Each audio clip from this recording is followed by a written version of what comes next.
Tentunya kalian senang baca kan? Nah, yang dibaca apa Dona? Contohnya, yang sering kalian baca. Apa? Tentang cerita. Novel? Novel, terus apa? Kemudian kalian pernah membaca apa lagi? Komik, ya kan? Kemudian ada, kalau menurut kalian bacakan adalah cerita pendek. Kemudian permasalahannya yang terdapat pada satu pokok masalah. Ibu kata kemudian dibacanya secara sekali duduk. Maka di sini diberikan cerita juga bahwa cerpen adalah sebuah karya sastra yang berupa cerita pendek yang memiliki struktur dan makna yang padat. Cerpen biasanya memiliki cerpen. Pertama ada apa? Tema. Tema itu apa? Gagasan utama atau ide pokok yang mendasari dalam cerita. Sebuah tema adalah yang mendasari atau menjadi pokok, ya kan, dalam sebuah cerita. Kalian sampaikan ide pokok atau gagasan. Tokohnya apa? Pelaku yang melakukan peristiwa dan Pelaku dalam sebuah cerita. Mabel. Latar itu apa? tempat. Apa? Latar itu apa? Dan sebagainya. Itu adalah apa? Itu latar waktu. Tempatnya, maksud ibu kalau tempatnya itu berarti bisa di rumah, di sekolah. Terus mana jalan itu? Yaitu alur. Jalannya cerita. Nah, di dalam jalan membentuk jalannya cerita, alur biasanya dimulai dari munculnya konflik, bertatap muka dan sebagainya, atau tidak pernah komunikasi di dalam sebuah cerita itu tidak akan pernah ada konflik. Maka harus amanat. Amanatnya apa kira-kira?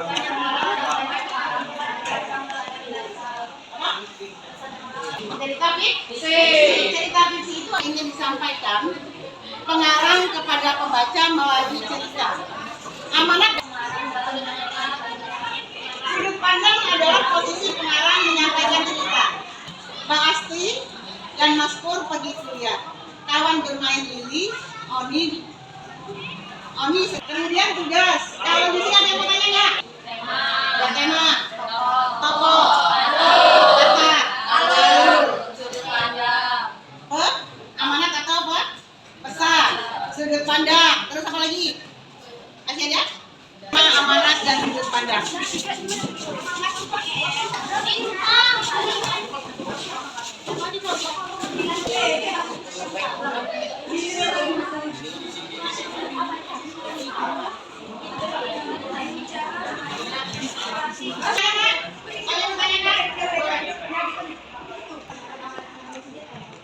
Nah, lihat tugas yang ada kalian, yang cerpen ada di depan kalian. Di situ amanatnya tidak dijelaskan secara langsung. Tetapi setiap cerita itu harus ada amanatnya. Oleh karena itu yang disebut dengan amanat yang tersirat. Ya, jadi amanat itu adalah harus kalian cari dari hasil cerita itu. Ya, harus ada. Gak mungkin dalam sebuah cerita itu tidak ada amanatnya. Oke? Ada yang lagi yang mau tanya? Kamu mana? Ada yang mau tanya? Silakan. Bu, kita harus analisis amanat juga tuh, Bu. Ada amanatnya? Ya harus ada. Di dalam sebuah cerita itu ada amanat. Kenapa? Karena kalau di sini sebuah cerita tidak ada amanat, tidak mungkin. Tetapi kalian harus pilih, karena di sini tidak disampaikan secara langsung, maka kalian harus menyimpulkan amanatnya apa dan pasti ada. Kalian simpulkan. Bisa kan? Ya, kalau itu kita akan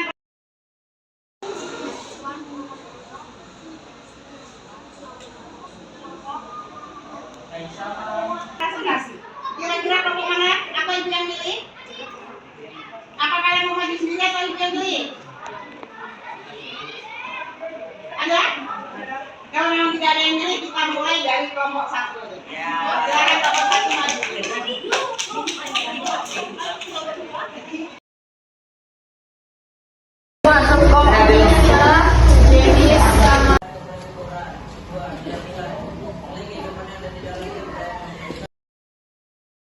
Akan membahas tentang struktur cerpen.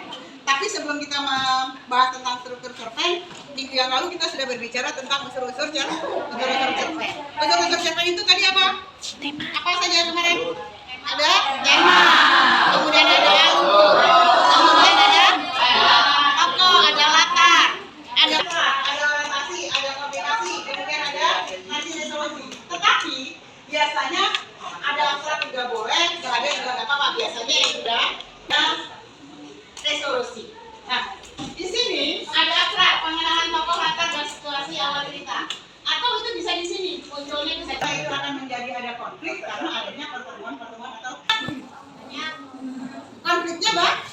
Tapi kalau cerpen hanya satu, hanya fokus dalam satu masalah.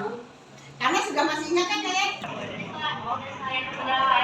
Resolusi itu adalah penyelesaian masalah. Karena di dalam sebuah cerita atau yang kita alami setiap hari, oh iya, strukturnya harus lengkap. Tadi strukturnya bisa kita mulai dari, kalau di SMP itu masih bisa lah orientasi dan konflik, kemudian resolusi. Kira-kira kalau menurut kalian di bawah ada sebuah cerita, tetapi tidak ada konflik, kira-kira ceritanya bagaimana? Ada nggak? Nggak seru. Tidak ada permasalahan. Ceritanya akan berakhir seperti apa, gitu kan? Itulah yang juga cerita, atau bisa kalau tokohnya binatang disebut dengan cerita fabel. Di situ beda antara cerpen dengan cerita. Misalnya kalau di dalam cerita cerpen yang tokohnya itu adalah manusia, biasanya dia tidak akan walaupun nggak ada koda ya, jadi biasanya dia mengetahui kesalahannya, tetapi biasanya nggak harus seperti berjanji bahwa saya tidak akan berbuat lagi. Tapi kalau tidak ada yang bertanya berarti sudah paham ya. Untuk itu sekarang akan ibu bagikan sebuah cerpen, kemudian kalian tentukan strukturnya ya, struktur cerpen. Struktur cerpen tadi ada apa aja? Orientasi, ada dari cerita, komplikasi, kemudian resolusi. Baik, akan dibagikan cerpen, kemudian kalian analisis cerpennya. Mana yang bagian orientasi, mana yang bagian komplikasi, mana yang bagian resolusi. Oke, kita bagikan ya.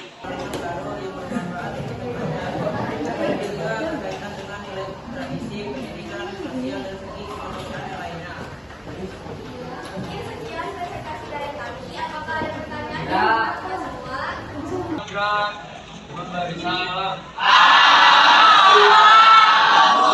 Assalamualaikum warahmatullahi wabarakatuh. Waalaikumsalam warahmatullahi wabarakatuh. Apa kabar kalian, Mak? Mudah-mudahan kita siap untuk belajar ya hari ini. Masih semangat kan? Tadi akan yang nggak masuk adalah si ya sakit berat ya semangat ya. Kemudian kita akan berbicara tentang melanjutkan materi yang sudah lalu, yaitu tentang cerpen. Kemudian hari ini adalah kita akan fokus kepada mapping. Tapi sebelum itu kita ulas kembali materi yang sudah lalu, yaitu tentang apa sih pengertiannya tentang cerpen. Kemudian ada unsur-unsur. Kira-kira siapa yang tahu tentang cerpen? Apa? Silakan. Ya.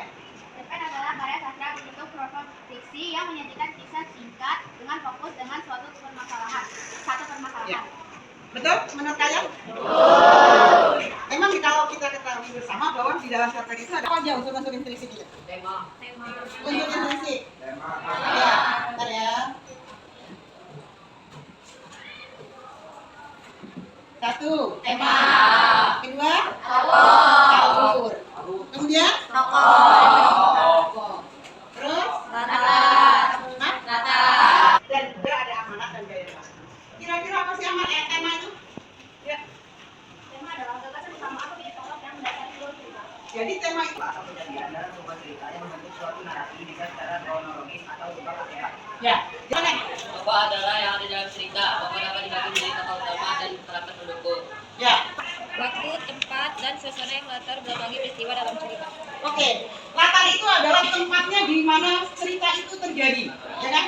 Kemudian bisa saja alurnya itu bisa alur waktu. Alur waktu itu bisa pagi, bisa malam, bisa siang dan sebagainya. Sudut pandang. Sudut pandang itu apa? Ya. Sudut pandang adalah cara menulis memandang cerita. Sudut pandang dapat berupa sudut pandang orang pertama, sudut pandang orang ketiga, atau sudut pandang campuran. Ya, sudut pandang itu bisa sudut pandang orang pertama, orang ketiga, dan campuran. Kita akan lihat nanti di dalam sebuah cerita itu, apakah tokoh itu yang menjadi tokohnya di dalam cerita itu. Kalau biasanya kalau menggunakan sudut pandang orang pertama, biasanya Disampaikan penulis kepada pembaca. iya, masih ada lagi. Kita ulas lagi sedikit lagi, yaitu tentang struktur, ya kan? Kalian mengenal struktur? Struktur dalam teks cerpen ada apa aja?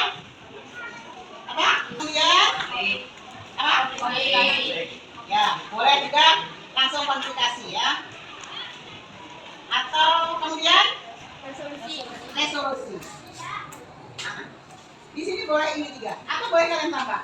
Orientasi, rangkaian cerita minggu yang lalu. Nah sekarang kita lanjutkan dengan planning. Planning itu adalah rencana. Rencana di dalam kita menulis cerpen. Ya kan? Kalian tahu apa aja yang kalian lakukan untuk buat nanti? Pertama apa? Judul. Terus apa lagi? Setelah judul? Tokoh. Oke, terus apa lagi? Alur. Kemudian? Oke, kalau siap, sekarang silakan kalian tulis rencana apa yang akan kalian buat tentang cerpen yang akan kalian tulis. Tetapi sedikit kalian itu tadi kalian buat ini. Langkah-langkahnya apa saja?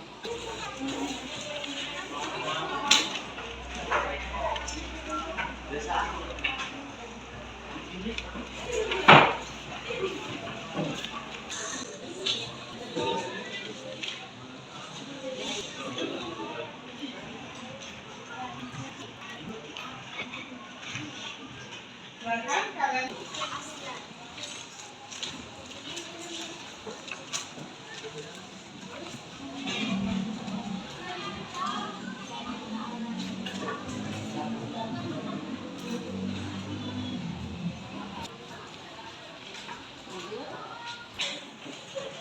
Oke, sudah semua nak? Sudah.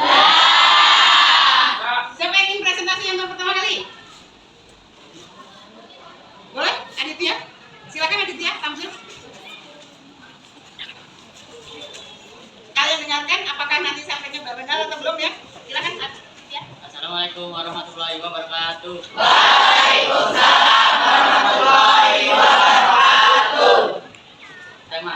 Temanya adalah petualangan. Alur, tokohnya adalah Manja, Suzuki, dan Dermi. Watak, Manja, Rakut, Suzuki, dan kepala, Dermi, penyabak. Alur, Manja, Suzuki, dan Dermi ingin menjelajahi hutan dan saat masuk ia menemukan pohon yang ada buahnya. Manja dan Suzuki tiba-tiba berebut dan bertengkar. Mereka berdua pun memanjat pohon itu dan terjatuh. Orientasi, Manja, Suzuki, dan Dermi ingin menjelajah hutan dan konflik. Suzuki dan Manja bertengkar karena ingin mengambil buah yang ada di pohon. Mereka berdua pun terjatuh. Resolusi, dengan memberitahu Manja dan Suzuki jangan mengambil buah itu karena bisa mengganggu kenyamanan di sana. Sudut pandang orang pertama. Latar, 1. Di hujan hujan. 2. Sunyi. 3. Siang hari. Amanat, jangan saling berebut. Sekian dari saya. Wassalamualaikum warahmatullahi wabarakatuh. Yang kedua. Si siapa? Jessica. Silakan. Jessica. Namanya panggilannya berbeda. Oke, Jessica. Assalamualaikum. Di sini saya akan menjelaskan rancangan cerpen saya yang berjudul Sahabat di Balik Senja. Tokohnya adalah Ardi dan Bayu. Ardi wataknya pendiam, serta Despa Penuli. Bayu wataknya ceria dan terus. Alurnya yaitu alur campuran madu dan mundur. Sudut pandang orang ketiga. Tempatnya yaitu tempat senja. Waktu dan suasananya yaitu masa kecil, perpisahan, dan dari setelah 5 tahun. Orientasinya yaitu sahabat sejak SD, selalu bersama, punya mimpi membuat karya bersama. Komplikasinya yaitu Ardi yang jauh dan Bayu merasa diabaikan, serta dianggap sombong oleh teman-teman. Resolusinya adalah menciptakan kenangan terakhir bersama, berjanji untuk tetap berkarya, dan Ardi menerbitkan buku berjudul Sahabat di Balik Senja. Amanatnya yaitu perpisahan bukan akhir, tapi awal dari awal baru dalam cerita. Sekian perancangan dari cerpen saya. Wassalamualaikum warahmatullahi wabarakatuh. Yang berikutnya, silakan. Jaki. Jaki ya.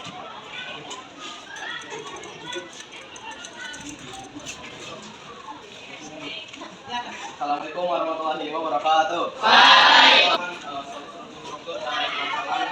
Saya berjudul Aku Ingin Makan Patriarki. Tokohnya adalah Rara, dan laki-lakinya adalah Ruki, dan yang kedua ada Rani dan juga ibunya Rara. Watak dari Rara adalah ceria dan juga senyum. Ruki mempunyai watak yang pendiam dan juga cara bersosialisasi. Rani mempunyai kepribadian yang cuek dan juga agak tidak peduli, dan ibunya Rara adalah kepribadian yang lembut. Tema di sini adalah apa yang dideritanya.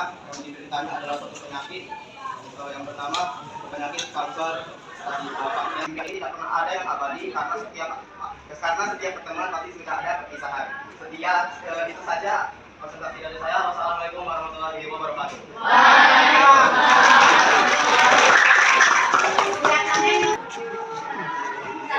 warahmatullahi wabarakatuh. Sekar yang memiliki sifat berani, kuat, sangat dan juga galak. Dan ada juga si Tulus yang memiliki sifat yang memiliki pemikiran berani dan kuat, sangat pendiam dan juga Kali, silakan kali. Silakan kali ini. ini saya menceritakan pembayaran saya yang berjudul Tanpa Tangan dengan tokoh yang bernama Cynthia yang wataknya pintar, rajin dan sensitif. Serta ada ibunya yang wataknya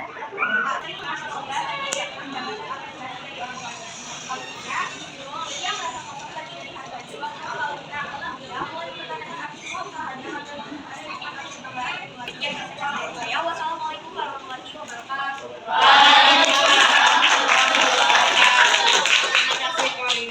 Sudah mempresentasikan dan memperlihatkan rencana kalian ini membuat sebuah survei. Tentunya kalau kita lihat dari judul dan yang disampaikan oleh teman-teman kalian, kalau nanti dibuat menjadi sebuah cerita kayaknya bagus ya. Kayaknya alurnya bagus. Ada yang tadi alurnya maju, ada yang judulnya tentang persahabatan, ada yang membuat kenangan yang terakhir kali ya, dan sebagainya. Mudah-mudahan ini akan menjadi sebuah cerita yang menarik buat kalian. Dan kalian yang lainnya siap untuk buat? Siap.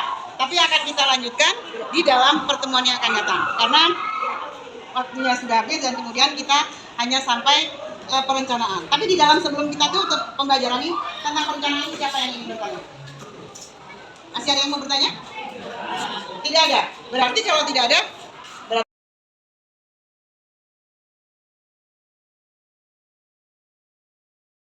ada tema, ada alur, tokoh, latar, sudut pandang, amanat dan gaya bahasa seperti yang sudah kalian rencanakan. Gitu kan ya? Oke, kalau begitu, Ibu rasa pertemuan kita pada hari ini cukup dan mudah-mudahan nanti yang lain misalkan yang masih belum selesai untuk membuat rencananya kalian selesaikan dan mudah-mudahan minggu depan kita sudah siap untuk membuat sebuah hasil karya, yaitu adalah itu saja ya anak-anak. Mungkin jangan lupa kalian di rumah untuk belajar untuk mempelajari materi yang akan datang. Sekian, terima kasih. Wassalamualaikum warahmatullahi wabarakatuh. Waalaikumsalam. Gitu kan?